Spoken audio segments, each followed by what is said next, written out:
South India shopping mall the wedding మంత్ర సరికొత్త wedding collection south India shopping mall.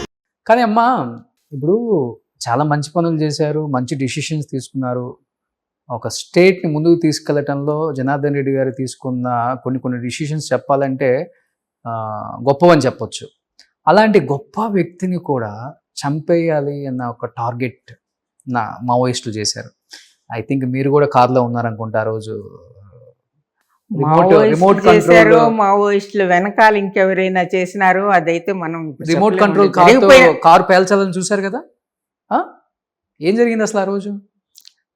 ఏం జరిగింది చెప్పగలిగినంత time లేదండి అక్కడ. ఆ రోజు తిరుపతిలో డాక్టరేట్ ఇస్తాము అంటే ఆ డాక్టరేట్ ఇచ్చే కార్యక్రమానికి అందరం కలిసి బయలుదేరుతూ ఉన్నాము. పొద్దున్నే ఇంటి దగ్గర నుంచి అందరం బయలుదేరాము. అభిమానులందరూ కూడా ఇంటికే వచ్చారు, ఒక ర్యాలీగా పోవాలనే ఆలోచనతో. దాదాపుగా ఒక 50-60 కార్లు ఆ రోజు. ఫస్ట్ సెక్యూరిటీ గార్డ్ వెళ్తున్నారు, తర్వాత సెక్యూరిటీ వెళ్తుంది, తర్వాత మా కారు ఉంది, నేనున్నాను కారులోనే. మేమిద్దరము ప్లస్ మా సెక్యూరిటీ ఆఫీసర్, ముగ్గురం ఉన్నాము. వెళ్తూ ఉంటే ఉన్నట్టుండి ఒక సౌండ్ వచ్చేసింది. నేను పేపర్ చదువుతూ ఉన్నాను, మా వారు వింటూ ఉన్నారు కారులో. ఎప్పుడు అది అలవాటే, కారులో కూర్చున్న తర్వాత ఒక్కొక్క పేపర్ నేను చదువుతూ ఉంటే ఆయన వింటూ ఉంటారు. ఓకే, జనరల్గా ఆ రోజు కూడా నేను అలాగే చదువుతూ అసలు ఎక్కడున్నాము, ఎక్కడ క్రాస్ అయినాము అని కూడా నేను చూడలేదు. సడన్గా ఒక సౌండ్ రావడము, కారు ఆగడము, తర్వాత వెంటనే వెనక ఉండే సెక్యూరిటీ అతను ఇంకొక ఆఫీసర్ వచ్చి దానిలోకి తోసుకొని ఎక్కేసాడు. అంటే మేమిద్దరం వెనకాల ఉన్నాము, డోర్ తీసి నెట్టి ఎక్కేసాడు. ఓకే, వెళ్ళు వెళ్ళు అన్నాడు. వెళ్ళేదేంటో అర్థమేంటో శబ్దమేంటో అసలు ఏం అర్థం కాలేదు. కానీ నాకు వెనక మాత్రము చిన్న చిన్న రాళ్ళు, ఇసుక, అటువంటి గ్లాస్ డోర్కి తగిలిన అది మాత్రం నాకు తెలుస్తూ ఉంది. మా కార్కి ఓకే, జంప్ చేసేసినాడు డ్రైవర్. స్పీడ్ పెంచు అన్నాడు వెనక సెక్యూరిటీ. అతను కూర్చొని కూడా లేదు, డోర్ కూడా క్లోజ్ చేయలేదు. అలా ఆల్మోస్ట్ కొంచెం నిల్చున్నట్టుగానే. అసలు ఆలోచించేదానికి కూడా అది ఒక బాంబ్ బ్లాస్ట్ అని కానీ, అక్కడ కారుకి ఇదైందని కానీ ఏమీ తెలియదు. మా వెనకాల ఏంటంటే యాక్చువల్గా సెక్యూరిటీ కారు ఉండాలి. వాళ్ళని క్రాస్ చేస్తూ మా అభిమానుల కారు వచ్చేసింది అక్కడికి. ఆ స్పాట్ వచ్చేటప్పటికి నెల్లూరు నుంచి మా అభిమాని కారు తీసుకొని వచ్చి, అతను వెంకటగిరి నుంచి ఒక ఫ్రెండ్ని ఎక్కించుకొని తాను డ్రైవరు.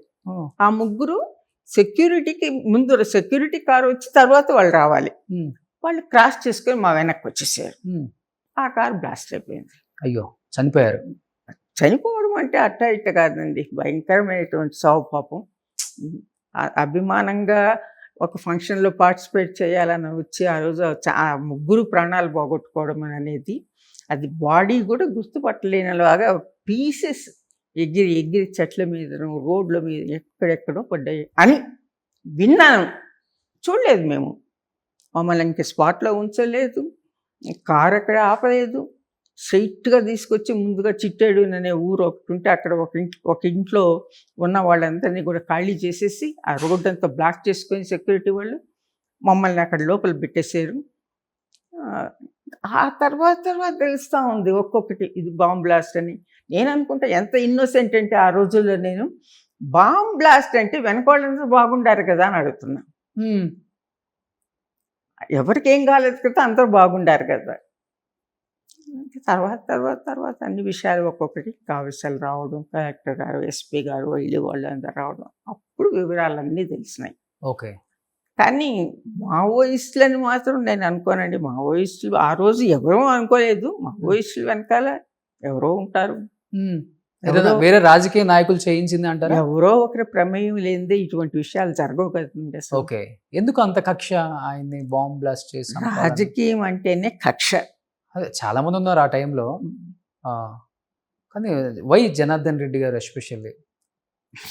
శత్రుత్వం అనేది మనం చెప్పలేమండి, ఎందుకు వస్తుంది, ఎందుకు పెంచుకున్నారు అనేది మన ఊహకు కూడా అందదు. అంటే రాజకీయంగా మాకన్నా ఇంకా ఎక్కువ ఎదిగిపోతాడు, మేము రాలేము, వస్తే మేము తట్టుకోలేము అన్న కక్ష ఏమన్నా ఉందంటారా? తెలీదండి, దాని గురించి నేను చెప్పగలిగినంత.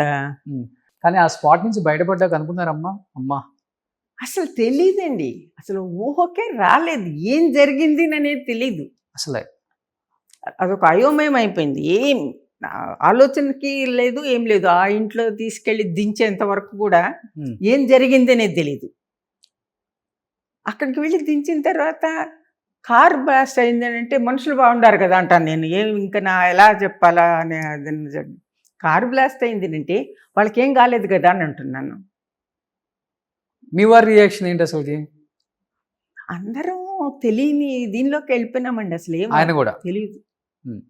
బాంబ్ బ్లాస్ట్ అంటే ఇలా ఉంటుందా అని తర్వాత నిదానంగా విషయాలన్నీ తెలిసిన తర్వాత ఆలోచిస్తుంది అంటే అసలు ఎలా జరిగింది, ఎందుకు పట్టుకోలేకపోయినారు, ఇలా పారిపోయినాడు అని అన్నారు కదా, ఎందుకు పట్టుకోలేకపోయినారు, ఇంతమంది ఉన్నారు, ఇంత సెక్యూరిటీ ఉంది, ప్లస్ రోడ్డు మీదంతా పోలీస్ ఉంది, ఎందుకు చేయలేకపోయినారు అనేది తెలియలే. మేబీ భయపెట్టాలని. కానీ వేరే వాళ్ళు అయితే చనిపోయారు కదా. పెట్టాలనేది ఏం కాదండి. ఇదేంటంటే ఆల్మోస్ట్ మా కార్ డ్రైవర్ తెలివి కొంచెం అక్కడ. వాడేంటంటే ఫస్ట్ పోయే ఎస్కాట్ సెక్యూరిటీ వెహికల్ కొంచెం స్లో అవుతుంది. స్లో అయితే మా డ్రైవర్ స్లో అవుతాడు, ఫాస్ట్ అయితే మా డ్రైవర్ ఫాస్ట్ అవుతాడు. అలా అక్కడ ఆ ప్లేస్కి వచ్చేటప్పటికి ముందు కార్ని గమనించి వీడు జంప్ చేసేసాడు. తనకు తెలిసి ముందే ప్లాన్. ఫ్రాక్షన్ ఆఫ్ సెకండ్ అండి అది జరిగింది. లేదంటే మా బండే వెళ్ళిపోయేది. అది ఎట్ట జంప్ స్పీడ్ పెంచినాడో ఆ స్పాట్లో. అది డ్రైవర్ ఉన్నాడు డ్రైవర్ ఇప్పటికి అన్నట్టు. తమిళియన్. ఓకే, తమిళియన్. జస్ట్ మా వెనక్ కార్ కంప్లీట్ బ్లాస్ట్ అయింది. లేదంటే మా కార్ అవ్వాలి. మీరు చేసింది మంచి, మిమ్మల్ని దేవుడు చెప్పాలంటే వాస్తవంగా అనుకుంటామండి. మేము కూడా మనం ఎంతోమంది పేదవాళ్ళకి ఆకలి తీర్చాము, విద్యాబోధన చేసాము, వాళ్ళకి అండగా ఉన్నాము. ఏదైనా కూడా మనం ఒక సర్వీస్ ఓరియంటెడ్గానే పనిచేస్తూ ఉన్నాము, మంచి కోరుకుంటున్నాము, అందరికీ చల్లగా ఉండాలా అనేది అదే అనుకుంటాం మేము. మేము చేసినటువంటి సర్వీసే మమ్మల్ని కాపాడింది. వాళ్ళందరి ఆశీస్సులు, వాళ్ళు ఎప్పుడు అమ్మ భోజనం పెట్టావు, ఆకలి తీర్చావు, చల్లంగా ఉండండి అంటుంటారు కదా ఆకలి తీరిన తర్వాత ఎవరైనా. అటువంటి ఆశీస్సులంతా కూడా మాకున్నాయి అనే మేము అనుకున్నాం అప్పుడు. కానీ ఆ స్పాట్ మిస్ అయిన తర్వాత ఇంకొకసారి స్పాట్ జనార్దన్ రెడ్డి గారు సింగిల్గా ఉన్నప్పుడు ఇంకోసారి జరిగింది అనుకుంటామా? ఎక్కడ మళ్ళీ లేదు, ఒకటే స్పాట్. ఒకటే స్పాట్. ఓకే.